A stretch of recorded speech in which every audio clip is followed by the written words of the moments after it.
Education is important because education just affects everything. Actually, in many societies, the assumption or the belief is that education is a fulcrum that moves other sectors. So if education is poor, health will be poor because you can't produce good doctors. If education is poor and you give people medication, they can't read the labels of that.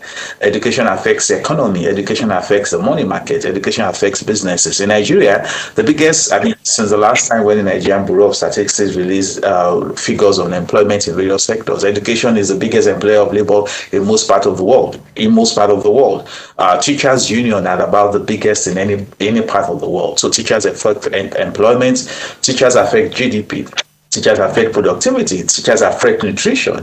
So at the end of the day, education affects virtually everything, including religion. If you remember that the name they call religious people in the old times, in the older times, where they call them the people of the book. So whether it's the Islamic or the Christian faith, they have books. If you are not literate enough to read those books, you can't even practice the faith. Religion affects your marriage because at the end of the day, if you don't know what you sign in your marital agreement when you're getting married, you may get yourself into trouble. Religion affects people's capacity to drive because road signs are written. So if you are not literate, you can't do that. So religion affects education affects practically everything in the world, including my ability to communicate with you. If we're not educated, maybe Rotos will be speaking his own language, I'll be speaking my language, the audience will be speaking various languages. So education affects everything. Well said, Prof. Well said. You're a human resources executive. You go through a lot of resumes, CVs, and the like. Are businesses in Nigeria getting the best candidates from our public and private schools? I think it depends on the sector we're dealing with. I mean, in fairness, the results have been mixed. On average, the general assumption is that the general perception of Nigerians is that the public federal universities produce better students than the public state universities and then the private universities. That's the mental model people have. No data supports that, and practice in the field doesn't support that. What I think we need to start to emphasize in Nigeria is specific programs in school. So don't say OAU Ife is better than Unilag. It's an ridiculous argument because there is no basis for you to do that. And even though OAU Ife is better than Unilag or otherwise, why are you bothered about that? We should be comparing programs. So where is the best place to study creative arts?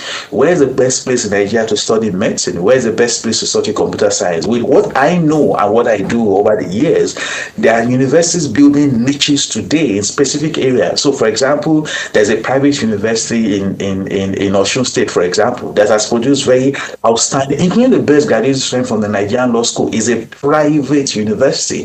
And the law school is one of the barometers. The last best graduates from the law school came from, I think, University of Ilorin. So you realize that some schools are building competencies in specific fields. If you want to study engineering today in Nigeria, there's a university in Ondo State. It's a private university that is trying to build a niche. And the reason is obvious. The owner of the university runs one of the biggest car sales business in Nigeria. I gave the example of the law program. The owner of the university is one of Nigeria's foremost lawyers, is also a senior advocate of Nigeria. If you want to study medicine, for example, there's a private university in Rivers State. The owner of the university is a medical doctor. So you realize that for the private university, when the owner is a professional in a field, there's a tendency for them to invest a lot of resource in that field and produce better candidates. So the results are mixed. And I don't think we should do the analysis on the basis of the university. We should do the analysis on the basis of the program in the university.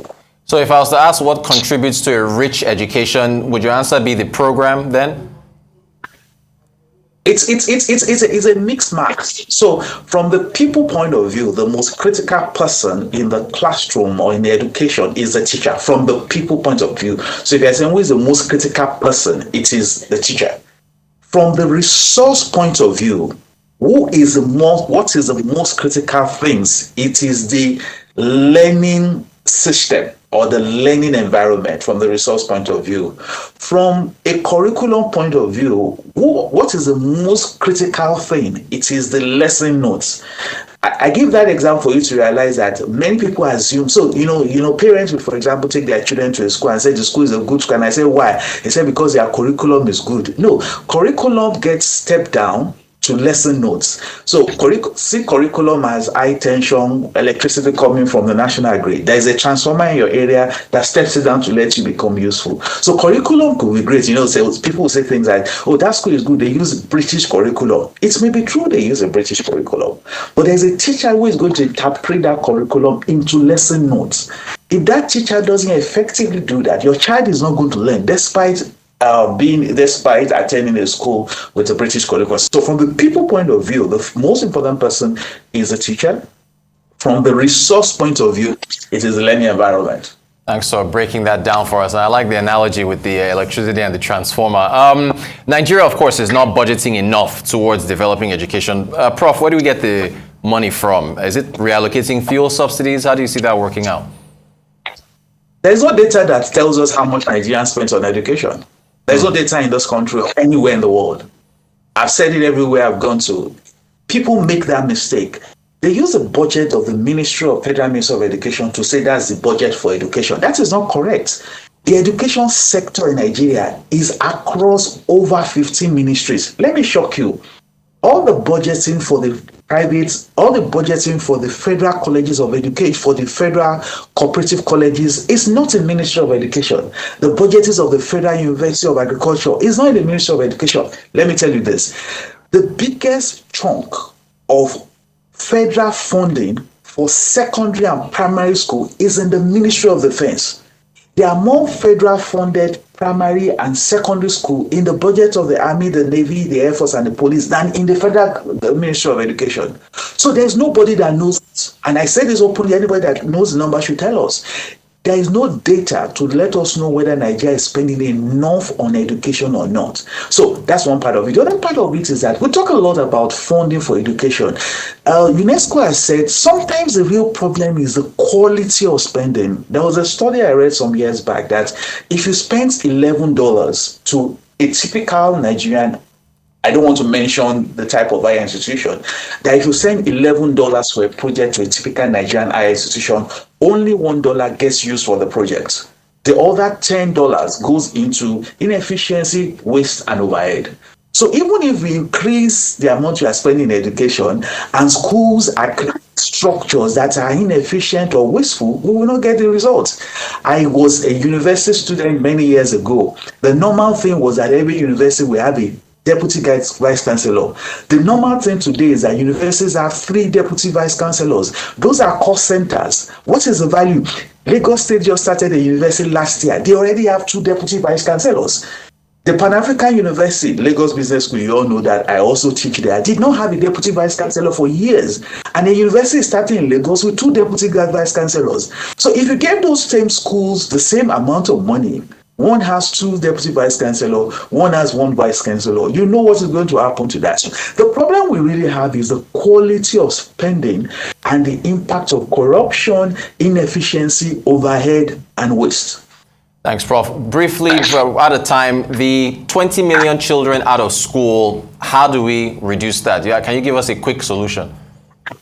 We already have a law. Thanks, great question. We already have a law, the Universal Basic Education Law, that makes education compulsory and says parents should be jailed and guardians should be jailed if children are not going to school. There's no need for us to do anything new. Just start to jail people. Once you have people know the consequences, send their people there. And I'm not asking us to do what we should do before. In the early 40s and the early 50s, parents were jailed for not letting their children go to school. Interestingly, one of the presidential candidates, his father was jailed for not allowing him to go to school. I'm talking about what happened in the 1940s. Let's not just go back there. The law is already there.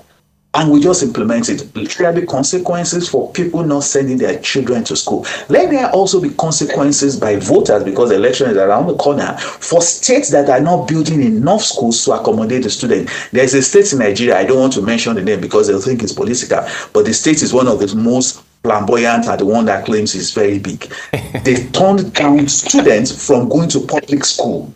People went to register in the public school and they said there is no space. The state, I don't want to mention, but you know the state I'm talking about. I certainly do. Always a pleasure having you. Abayomi Fawehinmi, entrepreneur, human resources executive. Thank you so much for joining us to talk about education. Appreciate your time.